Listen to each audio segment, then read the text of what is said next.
اس کا فیس بک پیج ہے, ٹک talk account ہے, یوٹیوب اکاؤنٹ ہے. کئی ہمارے جو لوگ ہیں وہ اسی کی وجہ سے مشہور ہو چکے ہیں. ساحل ادیم صاحب ہو گئے, انجینئر صاحب ہو گئے, قیصر راجہ صاحب ہو گئے, یہ مشہور ہو چکے ہیں اسی کی وجہ سے ایز اسلامک اسکالرز, اسی میڈیا کی وجہ سے. آج یہ حرام کیوں نہیں ہے؟ ٹیکسٹ میں تو موجود ہے آج بھی کہ حرام ہے. پھر اس کے لیے غامدی صاحب یا اس جیسے باقی اپولوجیٹکس جو ہیں وہ کہتے ہیں کہ نہیں یہ تو آرٹ کی فارم ہے اور یہ تو فلانا ڈھمکانا. بھائی آرٹ کی فارم تو یہ پہلے بھی تھی.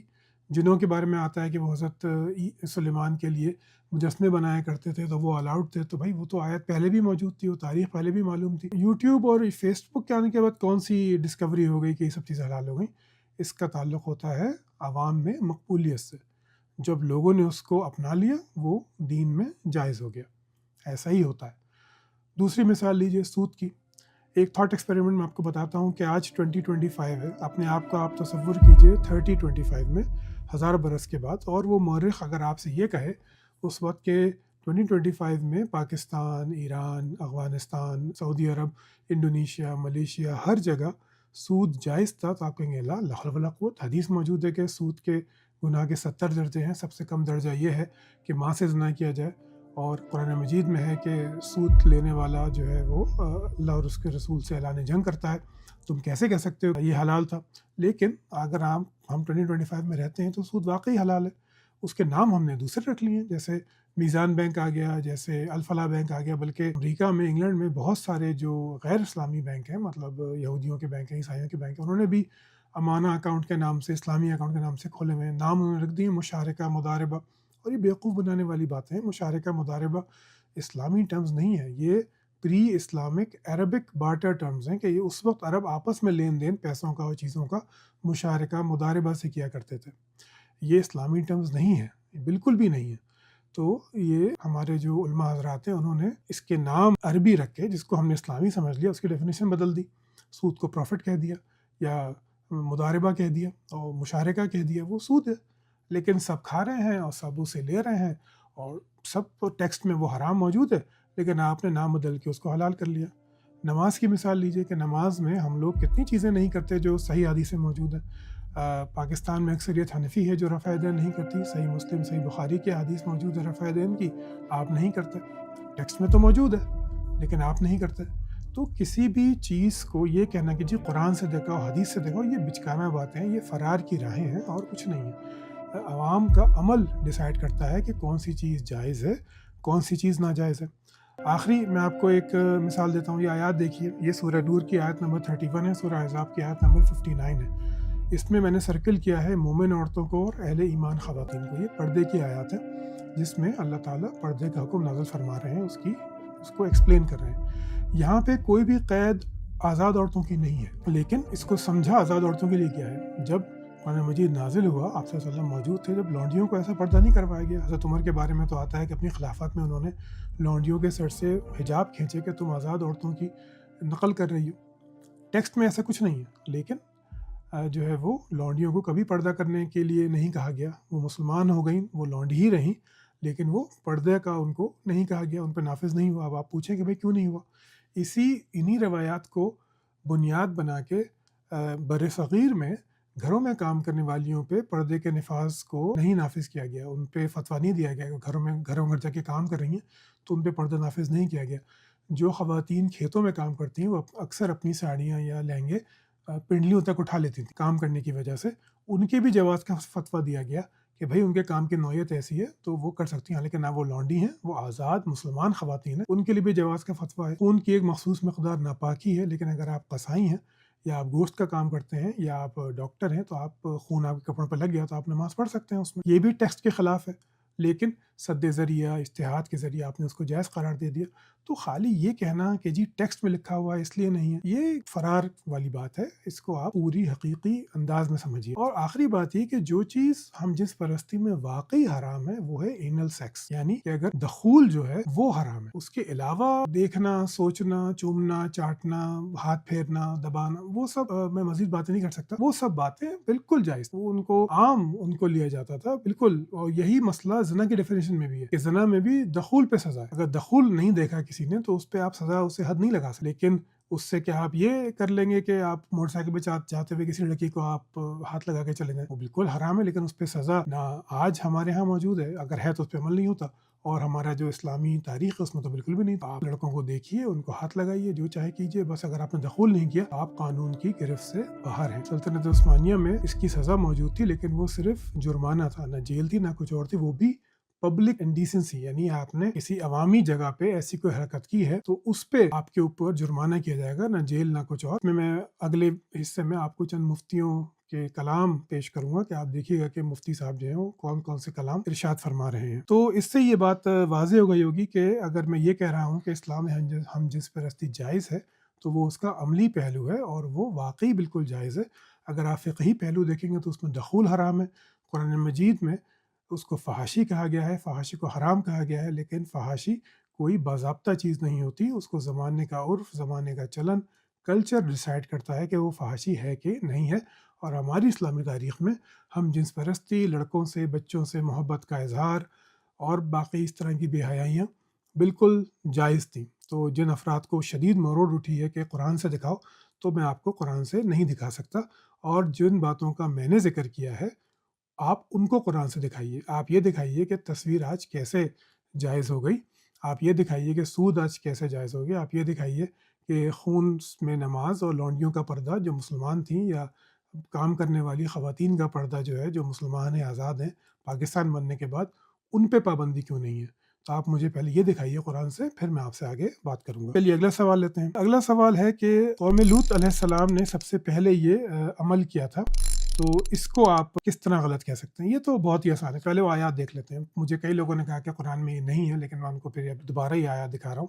سورہ اعراف کی آیت نمبر 80 کہ جب اس نے اپنی قوم سے کہا کہ تم ایسے بے حیا ہو گئے کہ وہ فحش کام کرتے ہو جو تم سے پہلے دنیا میں کسی نے نہیں کیا. یہ کیٹاگوریکل بات, ما سبقم بہا, سبقم یعنی سبقت لینا, تو تم نے تم سے پہلے کسی سے نہیں کیا. سورہ عنکبوت کی آیت دیکھیے کہ تم تو وہ فحش کام کرتے ہو جو تم سے پہلے دنیا والوں میں کسی نے نہیں کیا ہے. یہ بھی کیٹاگوریکل بات ہے, اس میں آپ کوئی لگی چھپی بات نہیں ہے, بالکل صاف بات. اس کا جو سب سے زیادہ رسپانس آیا وہ یہ تھا, جو میں نے بھی تفاسیر میں پڑھا تھا پہلے, کہ یہ اصل میں بحیثیت قوم کرنے والے پہلے لوگ تھے, اس لیے ان کو یہ کہہ دیا. دیکھیے یہ انتہائی فضول بات ہے. اگر آپ زبان جانتے ہیں, اردو آپ بولتے ہیں, انگریزی بولتے ہیں, یا کوئی اور زبان بولتے ہیں, کسی زبان میں ایسا نہیں کہا جاتا. میں آپ کو اس کی ایک مثال دیتا ہوں کہ کرسچینٹی میں میرج سے پہلے سیکس جو تھا وہ حرام ہے, قانوناً حرام تھا.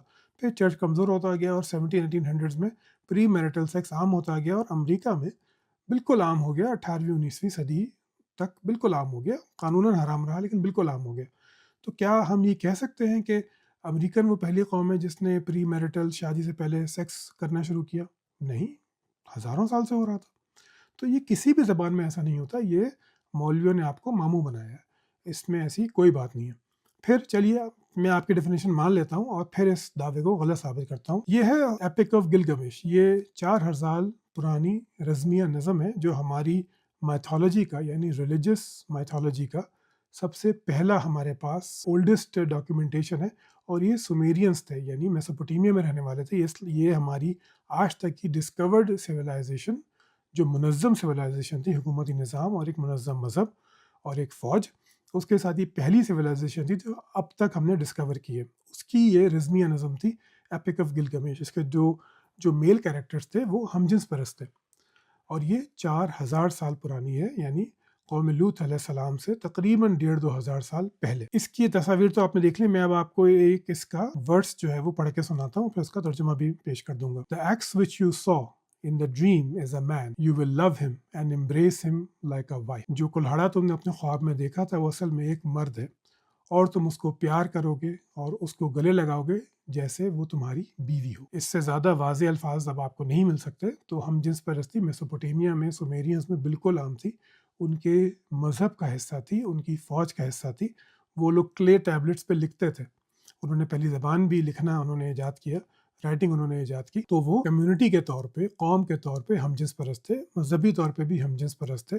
تو یہ قرآن مجید کا دعویٰ غلط ثابت ہو گیا. آگے چلتے ہیں. یہ میں نے آپ کو پچھلی بار بھی دکھائی تھی, یہ تصویر مصر میں برآمد ہوئی, اور یہ فزیکل ایویڈنس کے طور پہ سب سے پرانے ہے, اور یہ تقریباً 2400 برس پرانی ہے. اچھا, آرکیولوجی میں ہمیشہ ٹائمنگز ہوتی ہیں, یعنی یہ جو میں نے آپ کو بتایا ایپک آف گلگمیش, یہ 350 یا 3300 سے 4000 برس پرانی قبل مسیح. یہ یاد رہیے, آج سے نہیں, یہ قبل مسیح جو ہے وہ 4000 برس پرانی, اور یہ جو ہے یہ 2400 برس پرانی قبل مسیح اندازاً. اور یہ بالکل فرسٹ ڈاکومنٹڈ پروف ہے کہ ہم جنس پرستی جو تھی وہ مصر میں کتنی عام تھی۔ کچھ لوگ اس کو اس طرح بھی پیش کرتے ہیں کہ جی ایپک آف گلگمیش ہم ٹریس نہیں کر پاتے اس لیے ہم اس کو نہیں لیں گے، ہم اس کو لیں گے۔ آپ دونوں کو لے لیجئے، دونوں ہمارے پاس ایویڈنس موجود ہے۔ ایپک آف گلگمیش کو اگر آپ پسند نہیں ہے تو آپ یہ لے لیجئے، یہ اندازاً 3000 سے 2400 برس قبل مسیح پرانے ہیں یہ، اور یہ بالکل ہم جنس پرست ہے، بالکل عام تھی ہم جنس پرستی ایجپشنز میں۔ اور مزے کی بات یہ کہ ایجپشنز کا جو علاقہ ہے وہ اس علاقے سے بہت قریب ہے جہاں حضرت لوط علیہ السلام کی قومیں تھیں، جارڈن میں ہے وہ علاقہ، پھر بھی ان کو نہیں معلوم تھا کہ ہم جنس پرستی جو ہے وہ پرلے پنڈ میں ہی ہو رہی ہے۔ تو خیر بہرحال میں مزید نہیں کہنا چاہتا کچھ بھی۔ تو یہ دوسری مثال آپ لے لیجئے، ایپک آف گلگمیش 4000 برس، یہ اندازاً 3000 برس پرانی ہے۔ پھر یہ گریکس کی ایک مثال میں نے لگائی ہے، ان کا زمانہ ایپک آف گلگمیش سے تو پہلے ہے لیکن قوم لوط علیہ السلام کے آس پاس ہے، تو وہ بھی اسی کام میں لگے ہوئے تھے۔ اچھا، پہلی بات تو یہ کہ جو زمانہ ہے ابراہیم علیہ السلام کا، وہ جو بائبل اسکالرز ہیں وہ کرتے ہیں تقریباً 1850 سے 1875 قبل مسیح۔ حضرت لوط علیہ السلام اس کے آس پاس ہی پیدا ہوئے ہوں گے، مطلب یہ تو نہیں ہو سکتا نا کہ وہ بھتیجا جو ہے وہ 300 سال پہلے پیدا ہو جائے۔ تو ان کا حضرت ابراہیم کا زمانہ جو ہے وہ 1850 1875 قبل مسیح کا زمانہ مانا جاتا ہے۔ اگین اس کی کوئی ڈاکومنٹڈ ایویڈنس نہیں ہے، بائبل میں جو پرانے عہد نامے میں جو چیزیں بیان ہوئی ہیں، جو انہوں نے اپنے سفروں کے حال بیان ہوئے ہیں، اس سے ماہرین اندازہ لگاتے ہیں کہ یہ اس زمانے میں ہوئے ہوں گے۔ تو یہ دونوں زمانے جو ہیں یہ ایپک آف گلگمیش اور مصر سے بعد کے ہیں اور شاید گریکس کے برابر ہیں۔ تو یہ قرآن مجید کا بیان بالکل غلط ہے، معذرت اگر آپ کو غصہ آ رہا ہے تو، لیکن انفارچونیٹلی ہمارے پاس جو ایویڈنس آج تک موجود ہے، ہماری ٹیکنالوجی نے جس کو ثابت کیا ہے، وہ یہی ہے کہ یہ قوم لوط جو ہے وہ ہرگز پہلی قوم نہیں تھی یا پہلے لوگ نہیں تھے جنہوں نے اس کام کو شروع کیا۔ اس کا ایک اور بھی دلیل دی جاتی ہے کہ نہیں، یہ پہلے وہ لوگ تھے جنہوں نے اورجیز کرنی شروع کی، یعنی سب مل کے ایک حمام میں ایک جگہ پہ کرتے تھے۔ یہ بات بھی غلط ہے، یہ بھی ہمیں دونوں جگہ یہ چیزیں ملتی ہیں۔ تو آپ کہیں بھی جائیں گے آپ کو جائے پناہ نہیں ملے گی، جہاں تک میرا علم پہنچا ہے۔ مزید تحقیق اگر کوئی کرنا چاہے تو کرے، میری غلطی واضح کیجیے، میں انشاء اللہ ماننے میں دیر نہیں کروں گا۔ اچھا، اب آگے چلتے ہیں کہ کیا بائبل کا بیان درست ہے آرکیالوجی کے حساب سے؟ نہیں، ایسا نہیں ہے۔ پہلے پڑھتے ہیں کہ بائبل کیا کہتی ہے سدوم اور گمورہ کے بارے میں۔ یہ میں نے 2 آیات لگائی ہیں پرانے عہد نامے سے، یہ تقریباً 5 سے زیادہ ہیں۔ پہلا ہے پیدائش یعنی جینیسس، تب خداوند نے آسمان سے گندک اور آگ برسا کر سدوم اور عمورہ اور اس کے ارد گرد کے خطے پہ نازل کی۔ دوسرا ہے استثنا یعنی جوٹرانومی، اور اس تمام زمین کو گندک اور نمک سے جلا ڈالا، وہاں کچھ بویا نہیں جاتا، نہ کچھ اگتا ہے اور نہ ہی وہاں کوئی گھاس اگتی ہے، بالکل اس الٹی ہوئی زمین کی مانند ہے جو خداوند نے اپنے قہر اور غضب میں سدوم، عمورہ، ادمہ اور زبوئیم کو الٹ دیا۔ یہ باقی 2 بستیاں تھیں۔ تو اب دیکھتے ہیں قرآن مجید کا بیان۔ قرآن مجید کا بیان ہے سورہ ہود میں، جس میں وہ کہتا ہے کہ جب ہمارا حکم آ پہنچا، ہم نے اس بستی کو الٹ دیا اور اس پر پکی ہوئی مٹی کے پتھر برسائے۔ سورہ حجر، ہم نے اس بستی کو الٹ دیا اور اس پہ پکے ہوئے پتھر برسائے۔ سورہ شعراء، پھر ہم نے ان پر پتھروں کی بارش برسائی۔ اور یہ جو اب آپ دیکھ رہے ہیں، یہ ہے ببلیکل سائٹ سدوم اور گمورہ کی، جو ماہرین بتاتے ہیں یہ جارڈن میں ہے۔ پہلی ہے تل الحمام، دوسری ہے باد درہ اور تیسری ہے نمیرہ۔ یہ 3 جگہوں پہ بتایا جاتا ہے کہ یہاں پہ سدوم اور گمورہ کی بستیاں رہی ہوں گی۔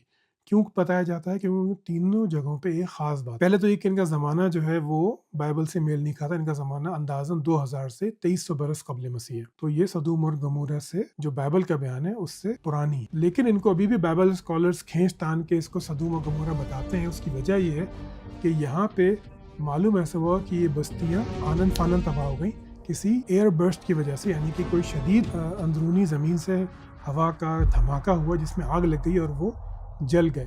تو یہاں پہ جو پتھر ہیں اس پہ ایسی شواہد ملے ہیں کہ یہاں پہ بہت بڑی آگ لگی ہوئی ہے، تو اس سے وہ اس کو بائبل سے جوڑ دیتے ہیں کہ خدا نے آسمان سے آگ گندھک اور برسائی جو آگ پکڑتی ہے اور ان سب کو جلا ڈالا۔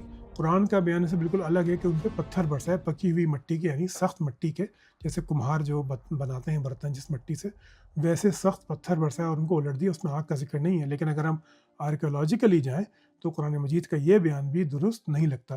یہ کچھ تصویریں تل الحمام کی، آپ دیکھ سکتے ہیں کہ یہ پرانی بستیاں ہیں۔ یہ ہے باد درہ، یہ بھی ایک اور بستی ہے جس کو بتایا گیا ہے کہ یہ بائبل کے حساب سے یہ سدوم و گمورہ کی بستیاں ہیں، یہ آنن فانن تباہ ہوئیں اور آگ لگنے سے تباہ ہوئی۔ یہ نمیرہ کی بستی ہے، یہ بھی جو ہے وہ آگ لگنے سے ایک دم سے تباہ ہوئی ہے کہ کوئی ایئر برسٹ ہوا ہے، زمین کے اندر